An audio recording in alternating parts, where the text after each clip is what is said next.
Welcome back to buddies classroom. तो कैसे हैं आप सब? आई होप आप सब बहुत अच्छे होंगे और अपनी पढ़ाई अच्छे से कर रहे होंगे। तो जो आज की वीडियो होने वाली है वो हमारे कंप्यूटर साइंस सीरीज़ की लास्ट वीडियो होने वाली है। फर्स्ट जो हमने वीडियो डाली थी अपने कंप्यूटर साइंस सीरीज़ की, जिसमें हमने पूरा सिलेबस डिस्कस किया था कि हम इस सीरीज़ में क्या क्या कवर करने वाले हैं, वो सभी टॉपिक ऑलमोस्ट हम कवर कर चुके हैं। एक टॉपिक रहता है जो कि है स्ट्रक्चर, वो हम आज की वीडियो में डिस्कस करने वाले हैं। तो आइए स्टार्ट करते हैं आज का टॉपिक स्ट्रक्चर। आज हम स्ट्रक्चर को डिटेल में डिस्कस करने वाले हैं कि स्ट्रक्चर क्या होता है, उसके यूजेस क्या होते हैं, उसका कोई भी एक अच्छा सा एग्जांपल और उसका एक सिंटैक्स हम डिस्कस करने वाले हैं। तो स्टार्ट करते हैं स्ट्रक्चर के मीनिंग से। देखिए, a structure is a collection of data items usually of different data types which are logically combined into a single unit. Structure क्या है? स्ट्रक्चर डेटा आइटम्स का एक कलेक्शन है। इसमें क्या है, अलग अलग जो डेटा टाइप्स हैं या जो डेटा आइटम्स हैं उनको कलेक्ट किया जाता है और लॉजिकली कंबाइंड कर दिया जाता है एक सिंगल यूनिट में। अगर हम इसका दूसरा मीनिंग देखें तो वो क्या कहता है, structure which is a grouping of variable under one name and is known as compound data type. Structure क्या है? वेरिएबल्स की ग्रुपिंग करना एक नेम के अंडर, जिसे हम कंपाउंड डेटा टाइप भी कह सकते हैं। आई होप आपको मीनिंग क्लियर होगा। स्ट्रक्चर बेसिकली डेटा आइटम्स का एक कलेक्शन है जिसे लॉजिकली कंबाइन किया गया है into a single unit. Clear? Next है हमारे पास डिफाइनिंग अ स्ट्रक्चर। ये क्या है? In C++ we can create and use data type other than fundamental data types. हमारे पास कुछ फंडामेंटल डेटा टाइप्स होते हैं जो हमें गिवन होते हैं, कुछ हम अपनी तरफ से भी क्रिएट कर सकते हैं इन C++ लैंग्वेज। तो वो यहाँ पे ये कहता है कि C++ में हम अपने डेटा टाइप्स क्रिएट कर सकते हैं और उन्हें यूज़ कर सकते हैं other than fundamental data types. अगर आप चाहो तो फंडामेंटल डेटा टाइप्स को यूज़ ना करके अपने डेटा टाइप्स को क्रिएट करो और उन्हें यूज़ करो।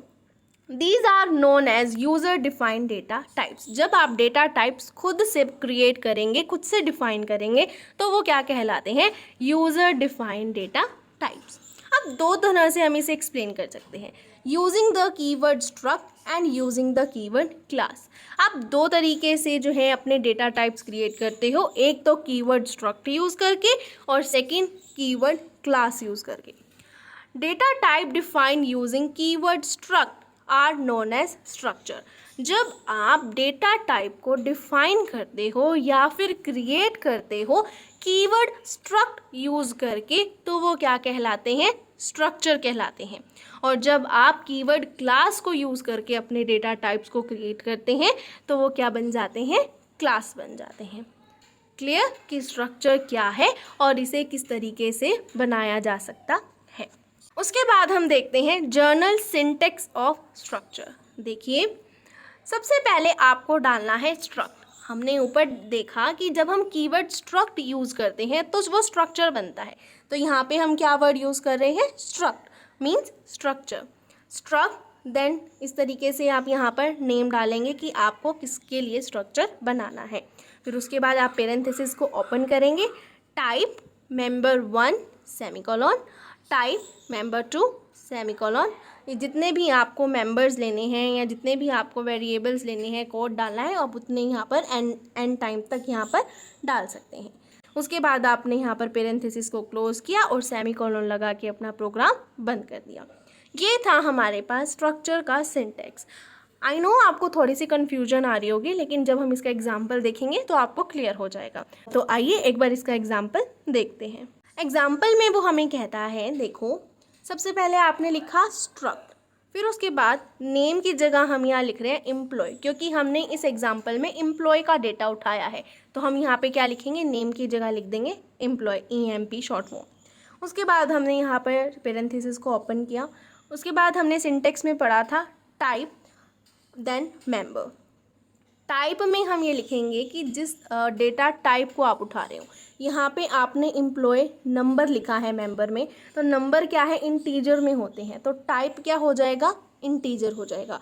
तो integer employee name, then name name किस में होता है, करेक्टर में होता है। तो टाइप क्या हो गया हमारा यहाँ पर, char means character, E name means employ name. Then department भी कैरेक्टर्स में लिखा जाएगा, तो यहाँ पे भी टाइप क्या हो गया, कैरेक्टर डिपार्टमेंट। फिर उसके बाद एज हमने यहाँ पर पूछी है, एज होती है नंबर्स में मीन्स इंटीजर में, तो यहाँ पर हमने लिख दिया इंटीजर एज। इन सब के बाद हमने सेमीकोलन लगाया है, यहाँ पर सेमीकोलन लगाना मस्ट है। देन उसके बाद आपने पेरेंथेसिस को क्लोज किया और यहाँ पर भी आप पेरेंथेसिस लगाएंगे। क्लियर, एग्जाम्पल से थोड़ा बहुत स्ट्रक्चर के बारे में आपको क्लियर हो रहा होगा।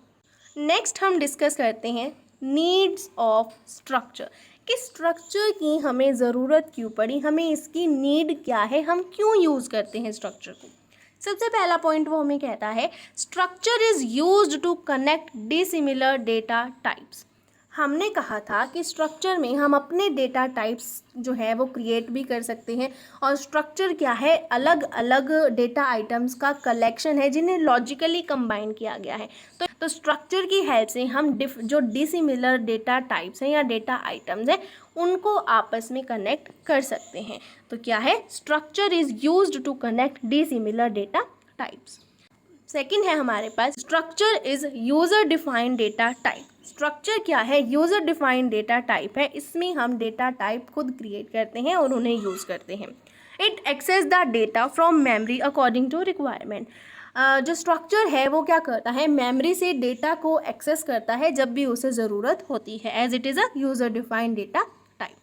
थर्ड है हमारे पास we use struct keyword when we define structure that it makes easily understandable. हमने अभी जब स्ट्रक्चर को डिफाइन किया तो हमने कहा था कि इसमें कीवर्ड स्ट्रक्ट यूज़ किया जाता है, तो इससे क्या है, ये इजीली अंडरस्टैंडेबल हो जाता है कि आप कीवर्ड स्ट्रक्ट यूज़ कर रहे हैं तो मीन्स आप स्ट्रक्चर कर रहे हैं।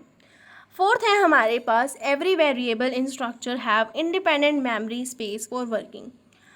जितने भी वेरिएबल्स हम स्ट्रक्चर में यूज़ करते हैं हर एक के पास अपनी इंडिपेंडेंट वर्किंग स्पेस होता है, मेमोरी स्पेस होता है, जिससे वो अच्छे से अपना काम कर पाते हैं, इंडिपेंडेंटली वर्किंग हो पाती है। लास्ट है हमारे पास it removes the complexity and easily access the data. ये क्या करता है, जो भी कॉम्प्लेक्सिटी है उसे रिमूव करता है और डेटा को आप इजीली एक्सेस कर पाते हो। आई होप आपको स्ट्रक्चर की जो नीड्स हैं, उसकी जो यूजेस हैं वो क्लियर हुए होंगे। नेक्स्ट आता है हमारे पास डिक्लेरेशन स्ट्रक्चर वेरिएबल। अब हमें क्या करना है, स्ट्रक्चर वेरिएबल को डिक्लेयर करना है। तो इसका सिंटेक्स भी जो है ना वो स्ट्रक्चर के जैसा ही है, ज़्यादा कुछ इसमें चेंजेस नहीं है, सिर्फ एक छोटा सा चेंज है, वो देखते हैं।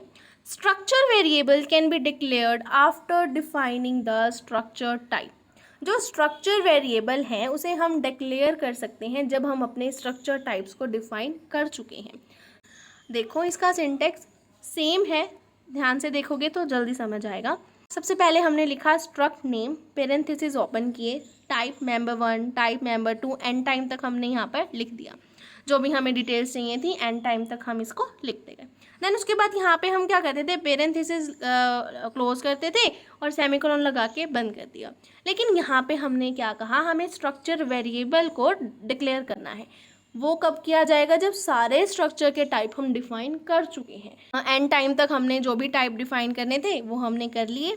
उसके बाद हम यहाँ पर आकर स्ट्रक्चर वेरिएबल को डिक्लेयर कर रहे हैं। उसके बाद सेमीकोलन लगा के हमने बंद कर दिया अपना प्रोग्राम। इसका एक एग्जाम्पल देखते हैं, ज़्यादा क्लियर होगा। देखिए, जो स्ट्रक्चर वेरिएबल होते हैं वो सिंगल स्ट्रक्चर वेरिएबल भी हो सकते हैं, और जो हमारे स्ट्रक्चर वेरिएबल होते हैं वो सिंगल भी हो सकते हैं और डबल भी हो सकते हैं। तो हम दोनों का एक एक एग्जाम्पल देखते हैं। सबसे पहले आता है हमारे पास सिंगल स्ट्रक्चर वेरिएबल।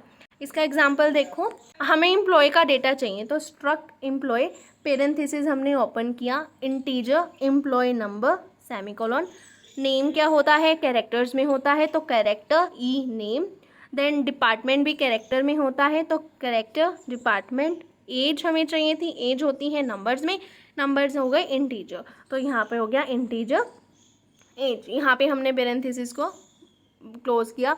देन अब वेरिएबल क्या है, वेरिएबल वही होगा जो हमने ऊपर नेम लिया है, तो यहाँ पर क्या है, एम्प्लॉय।